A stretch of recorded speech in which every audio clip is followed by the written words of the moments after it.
Assalamualaikum warahmatullahi wabarakatuh. Ketemu lagi dengan Kak Furkan di channel Arif Furkan. Bagaimana kabar Bapak Ibu? Semoga senantiasa diberikan kelancaran dan kesehatan ya dalam segala aktivitasnya. Oke. Di video kali ini Kak Furkan kembali berbagi informasi up to date dong seputar P3K 2024. Oke, langsung saja kita gas ke informasinya Bapak Ibu ya. Oke, kabar terbaru dari jpnn.com ya Bapak Ibu ya. Di sini Bapak Ibu bisa perhatikan bahwa ada suatu kabar yang menarik untuk kita bahas Bapak Ibu ya. Jumat hari ini 7 Februari 2025. Pupus Yugda peluang menjadi P3K 2024. Honorer golongan R2 dan R3 sementara aman karena teman-teman ini notabene database BKN seperti itu. Tentunya ini terkait dari demo kemarin Bapak Ibu ya, ada beberapa tuntutan R2 dan R3 yang meminta untuk diangkat menjadi P3K penuh waktu. Semoga nanti di ACC. Amin ya rabbal alamin ya tentunya. Ini dari Bangka Bapak Ibu ya, pemerintah Kabupaten Bangka, Provinsi Kepulauan Bangka Belitung saat ini sedang melakukan penataan pegawai, termasuk honorer yang tidak terakomodasi pada seleksi CPNS dan P3K 2024. Guna mempermudah penataan pegawai non-ASN, Pemkab Bangka ini mengklaster honorer dalam 3 golongan nih. Nah, PLH Sekda Bangka, Bapak Tony Marja ini juga menyebutkan 3 golongan yang dimaksud itu apa aja sih? Nah, seperti itu. Yang pertama, itu adalah tenaga kontrak atau honorer yang sudah masuk database di Badan Kepegawaian Negara atau BKN. Yang kedua, tenaga kontrak atau honorer non-database yang diangkat sebelum tanggal 31 Oktober 2023. Artinya ini juga non-database ya. Jadi non-database itu terbagi menjadi 2, sebelum 31 Oktober 2023 dan sesudah 31 Oktober 2023. Honorer non-database BKN yang pengangkatan setelah 31 Oktober 2023. Nah, tentunya tenaga kontrak yang terdaftar dalam database secara bertahap sesuai dengan formasi kebutuhan yang diberikan kesempatan atau diangkat menjadi P3K atau pegawai pemerintah dengan perjanjian kerja penuh waktu atau paruh waktu. Nah, ini Bapak Tony di hari Kamis kemarin 6 Februari 2025.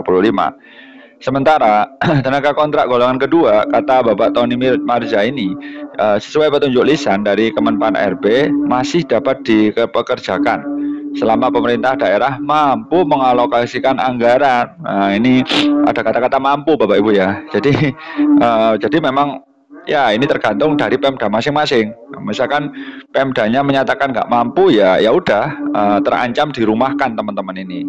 Jadi ini memang harus segera dituntaskan ya Bapak Ibu ya, harus segera ada solusi karena memang notabene teman-teman ini sudah dihapuskan ya, honorer itu sudah tidak ada.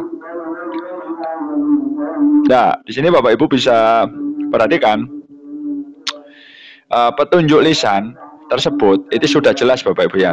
Jadi petunjuk lisan yang kami dapatkan setelah sebelumnya melakukan audiensi dengan kementerian terkait dengan harapan petunjuk lisan tersebut dapat segera dituangkan dalam bentuk petunjuk teknis sebagai dasar acuan teman-teman tenaga honorer ya, tentunya seperti itu. Bahkan sebelum ada petunjuk resmi atau tertulis dari Menpan RB, kata dia, untuk sementara tenaga kontrak golongan 2 akan dikontrak selama 3 bulan, terhitung awal 2025 sampai akhir Maret 2025. Ini mungkin keterbatasan anggaran sehingga nanti teman-teman Pemda itu membuat solusi sendiri seperti itu. Kami berharap tenaga kontrak golongan 2 dapat bekerja 1 tahun penuh karena anggaran untuk gaji sudah disediakan, kata Bapak Tony Marja. Nah, tentunya Bapak Ibu bisa perhatikan, dia mengatakan untuk tenaga kontrak non-database golongan 3 hanya dikontrak selama 1 bulan karena tenaga kontrak golongan ini sudah bekerja sejak Januari 2025 atau awal tahun anggaran. Kami terus berupaya nih menggali informasi di daerah lain, baik dari daerah Provinsi Kepulauan Bangka Belitung maupun daerah di luar Pulau Bangka. Karena diketahui permasalahan penataan tenaga kontrak hampir terjadi pada seluruh daerah yang ada di seluruh Indonesia.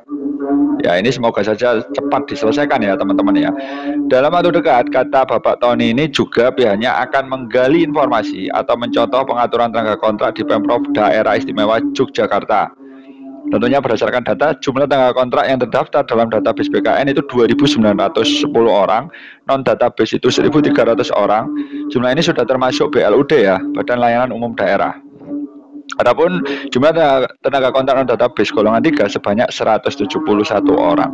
Ya, semoga saja ini segera ada solusi ya untuk teman-teman golongan R2 dan R3 ini, insya Allah aman karena ada payung hukumnya. Tetapi untuk yang non database ini kita perjuangkan ya supaya nanti teman-teman itu juga tidak dirumahkan. Seperti itu dulu informasi dari Kak Furqon. Stay tune aja di channel Kak Furqon, insya Allah informasi update setiap hari. Salam semangat terus dari Kak Furqon. Wassalamualaikum warahmatullahi wabarakatuh.